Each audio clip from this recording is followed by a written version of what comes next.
শুরু হয়েছে এশিয়ান অঞ্চলের সর্বোচ্চ লড়াই এশিয়া কাপের যাত্রা, যেখানে এবার সবচেয়ে বড় প্রশ্ন হয়ে দাঁড়িয়েছে গ্রুপটির বিতে থাকা 4 দলের মধ্যে কোন 2 দল এবার নিশ্চিত করতে পারে সুপার 4-এর টিকিট।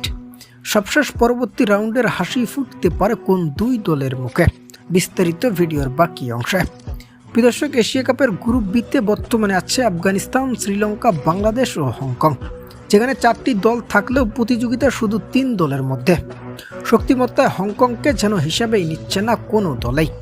তাই সেই ধারাবাহিকতায় এবার 3 দলের মধ্যে আফগানিস্তানকে গ্রুপের সেরা দল বলাই যায় অনেকটা, কারণ তাদের সাম্প্রতিক পারফরমেন্স গ্রুপটির শীর্ষ দল হয়ে থাকার কথাই যেন জানান দেয়।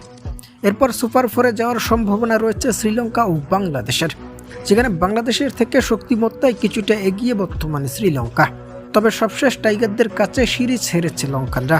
অন্যদিকে টাইগারদের পারফরমেন্স এখন বেশ ফুরফুরে, যেখানে সাম্প্রতিক নিজেদের হ্যাট্রিক সিরিজ ঘরে তুলে নিয়েছে তারা। তাই সুপার 4-এর এই লড়াইয়ে এবার লম্বা রেচের এক ঘোড়া হতে যাচ্ছে টিম টাইগার্সও। তাই সবশেষে এখন শুধুই সময়ের অপেক্ষা, দেখার বিষয় আগামী পরবর্তী রাউন্ড কি হয়।